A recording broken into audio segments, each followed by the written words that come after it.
Boa tarde, sejam muito bem-vindos. Essa semana eu vou fazer lives aqui diariamente, todos os dias. Nós vamos ter lives aqui para a gente discutir alguns pontos importantes de alguma das principais infecções que a gente encontra no nosso dia a dia. E para isso eu separei algumas das infecções mais comuns. Hoje, apesar da gente falar de meningite bacteriana, e a gente sabe que não é uma das infecções que a gente tem todos os dias, que a gente acaba manejando diariamente, não é uma das infecções mais comuns, mas o que chama a atenção é justamente o seu potencial de gravidade, chance de evoluir para complicações. Então, por isso que a gente vai falar delas justamente pelo seu potencial de gravidade, inclusive podendo levar a óbito e gerar também algumas complicações graves. Então vamos falar hoje sobre meningite bacteriana. Também queria falar para vocês que no final dessa live eu vou contar para vocês uma novidade que eu tô preparando aí e vou apresentar aqui para vocês, tá bom? Então vamos lá, meningite bacteriana é uma infecção, como eu disse, que apesar de não fazer parte do nosso dia a dia ali na prática do consultório, do pronto-socorro, das UTIs e nem da enfermaria, é uma infecção que merece muita atenção justamente por conta do seu potencial de gravidade. É uma infecção que pode levar a óbito.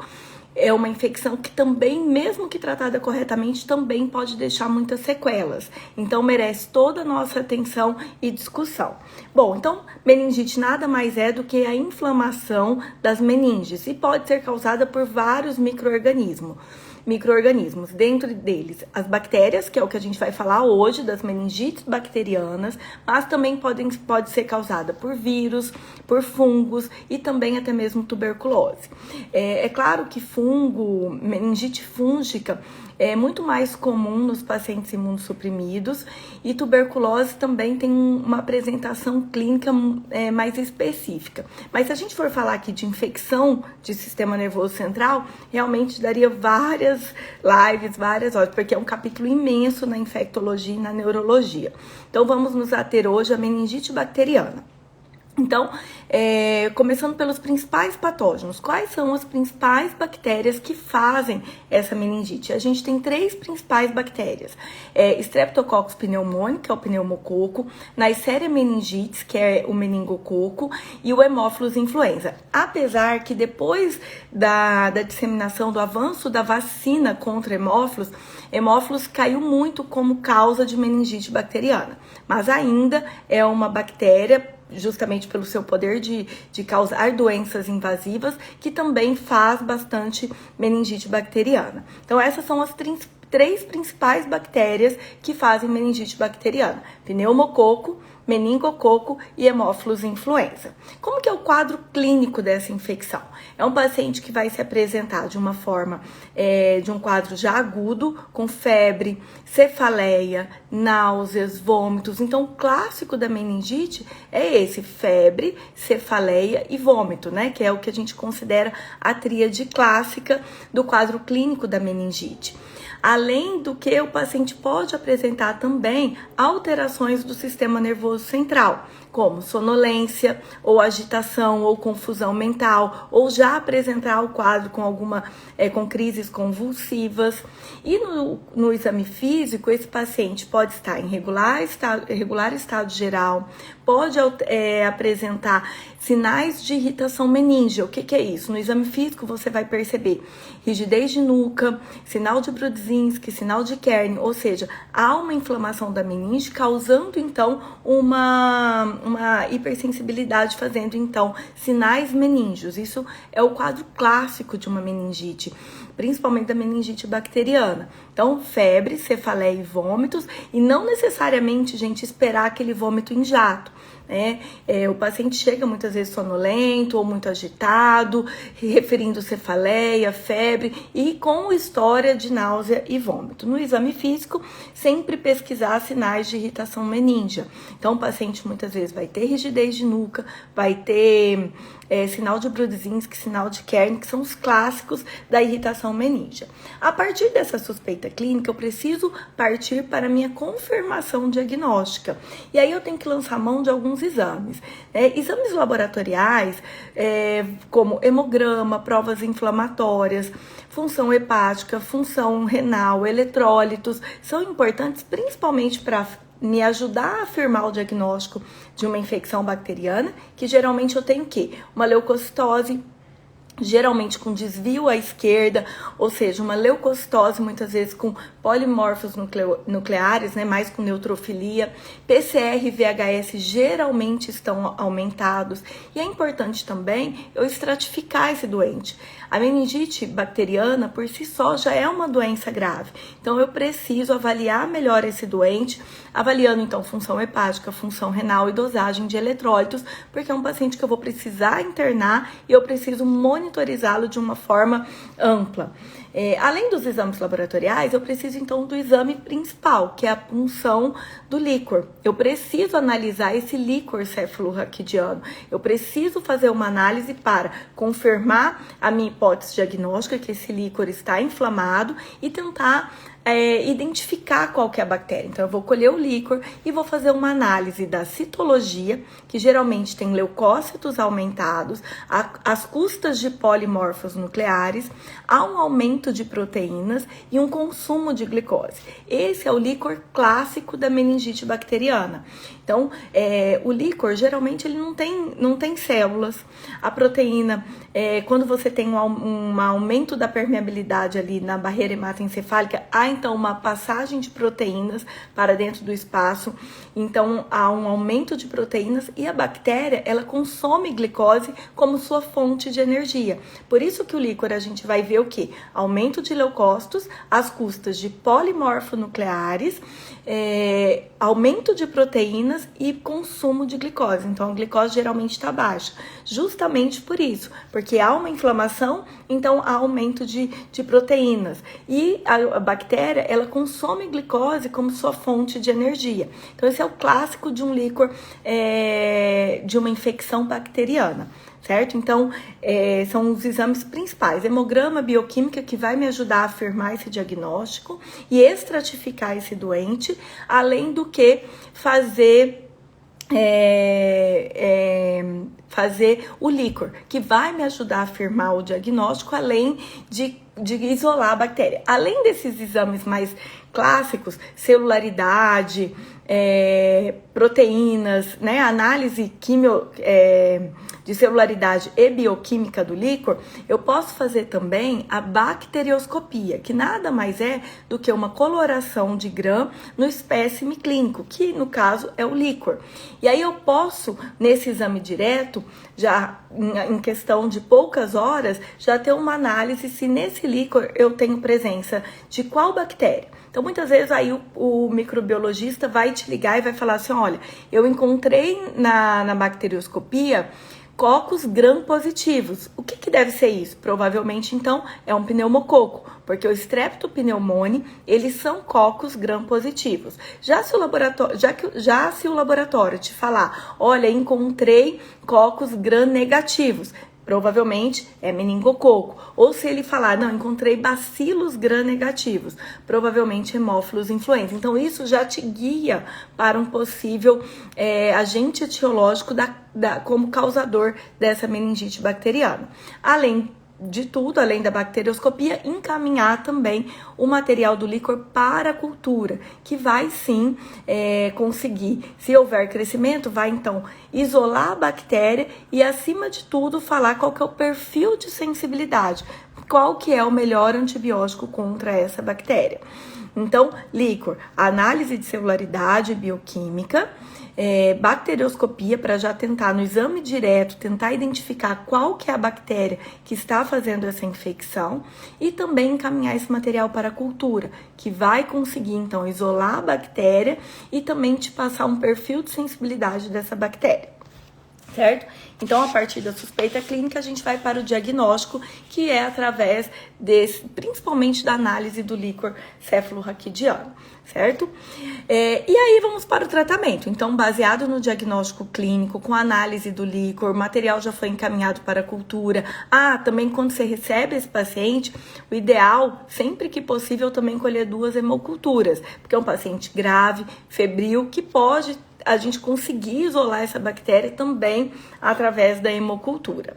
E o tratamento é feito, então, baseado na antibiótico terapia.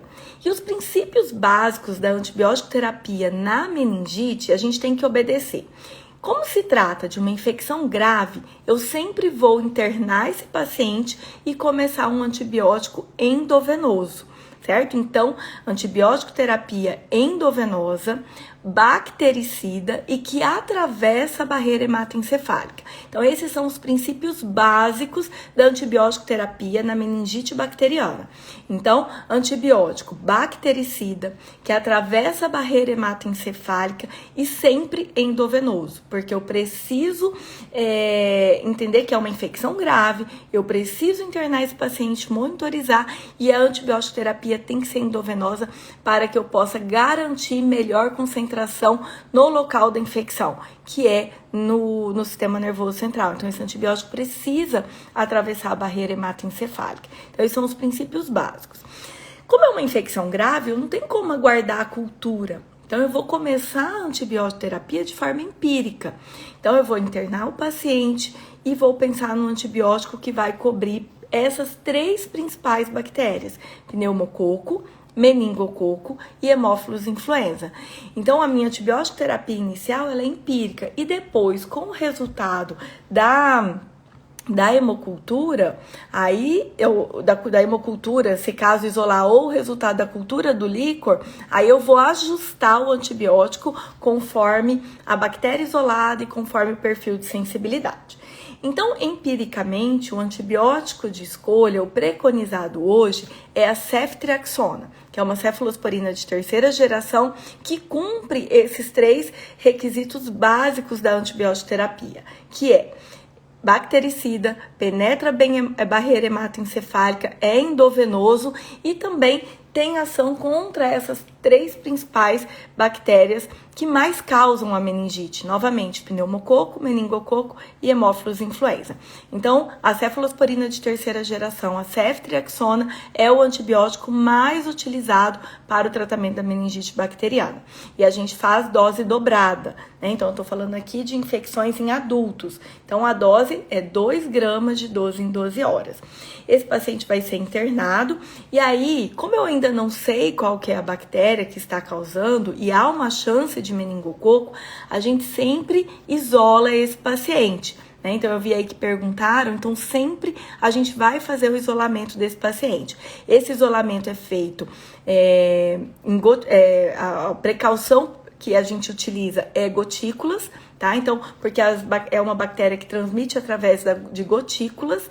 E o que isso significa? Quarto privativo, porta fechada e máscara cirúrgica, certo? Então, sempre que a gente atende, interna um paciente com meningite bacteriana, as primeiras 24 horas ele deve ficar isolado, as primeiras 24 horas de antibiótico terapia.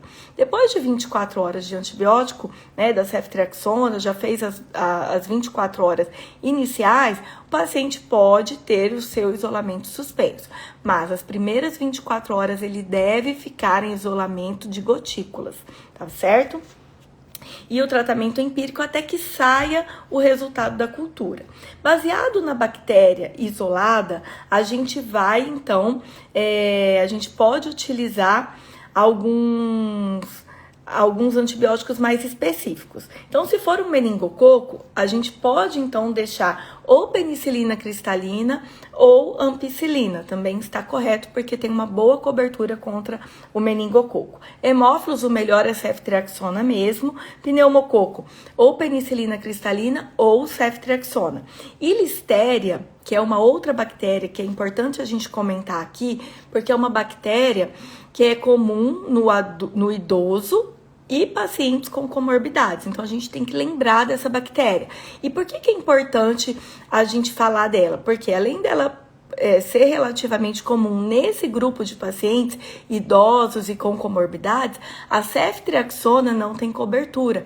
Aí o melhor antibiótico é a ampicilina. Tá? Então, se eu estou atendendo um paciente que eu estou suspeitando que possa ser uma infecção por listéria, e quando que eu vou suspeitar? Pacientes idosos e também pacientes com comorbidades. Então, nesse caso, eu também tenho que lembrar da listéria e aí eu preciso associar a ampicilina ao tratamento.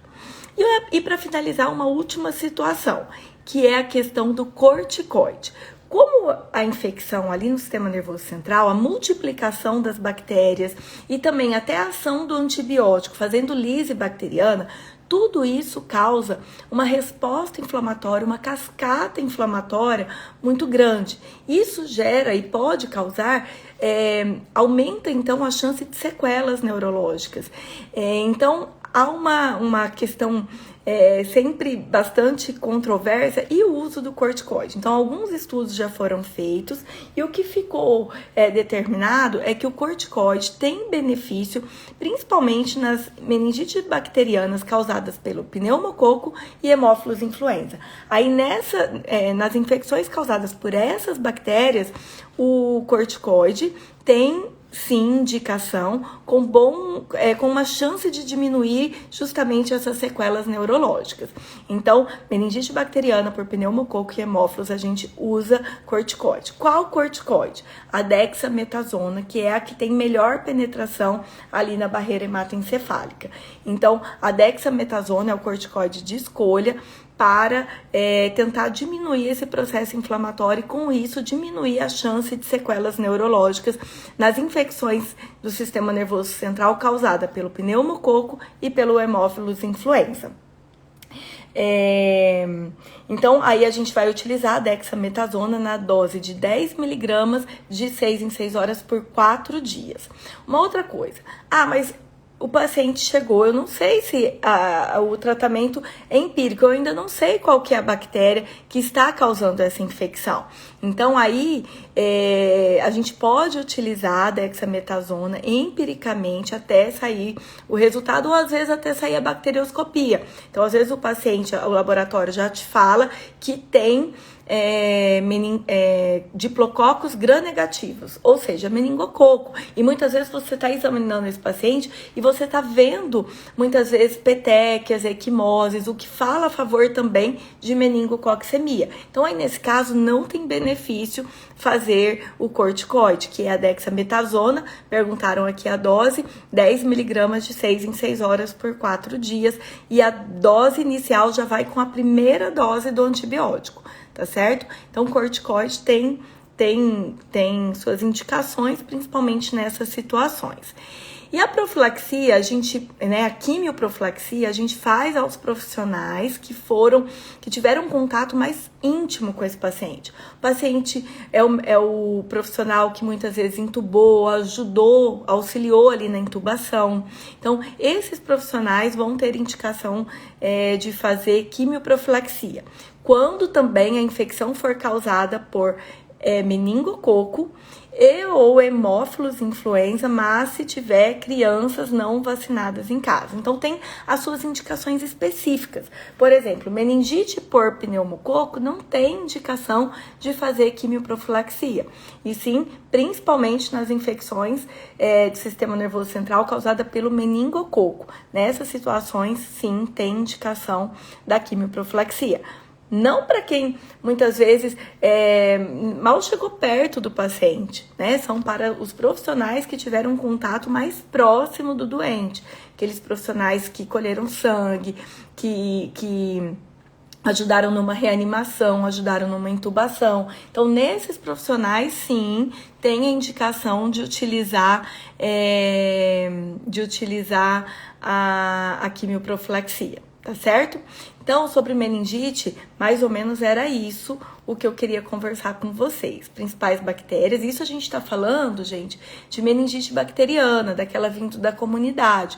Porque existem as meningites bacterianas, muitas vezes pós-trauma, pós-neurocirurgia, onde aí eu vou pensar também nas bactérias hospitalares. Então aí é um outro contexto e merece uma outra abordagem, tá? Aqui a gente tá falando das meningites bacterianas que vieram da comunidade. Então, as principais bactérias, pneumococo, meningococo e hemófilos. Sempre que possível, colher o líquor. Existe sempre a questão de colher, de fazer a tomografia antes ou não, mas existem as indicações clássicas da tomografia quando você está suspeitando de hipertensão intracraniana, porque qual que é o risco? De você fazer a punção licórica e o paciente que poder herniar, né? Que é o grande medo de quem tá ali na porta, na urgência, na emergência, fazer um procedimento e esse paciente evoluir com uma complicação tão grave como uma herniação. Então era mais ou menos isso que eu queria conversar com vocês sobre a meningite, além das bactérias, o tratamento, antibiótico terapia, e eu reforço, endovenoso, bactericida que penetra bem a barreira hematoencefálica. Nesse caso, a ceftriaxona é um dos antibióticos mais utilizados justamente porque ele cumpre esses 3 requisitos e tem uma boa cobertura contra as 3 principais bactérias que causam a meningite bacteriana dos pacientes vindo da comunidade. O uso do corticoide nos pacientes com infecção por pneumococo e hemófilos e a quimioprofilaxia principalmente nos pacientes que tiveram contato mais próximo e no caso a meningite causada pelo meningococo, tá certo? Então essas seriam os principais pontos aqui de discussão hoje pra gente falar. E eu queria falar pra vocês, deixa eu ver se eu vou conseguir colocar aqui, que a gente vai fazer, eu vou fazer nos dias 30 de novembro, 2 de dezembro e 4 de dezembro, a Maratona dos Antibióticos. Então, se você quiser participar, um evento 100% online, 100% gratuito, vai lá no link da bio e se inscreva para receber todas as informações, tá bom? Então, meningite bacteriana, era isso que eu queria conversar com vocês. Amanhã, às 18 horas, horário de Brasília, a gente vai fazer uma live com a abordagem de pontos mais importantes do tratamento da infecção do trato urinário. Tá certo? Então, amanhã às 18 horas a gente tem live de novo. E não se esqueçam de se inscrever no evento Maratona dos Antibióticos. Tchau!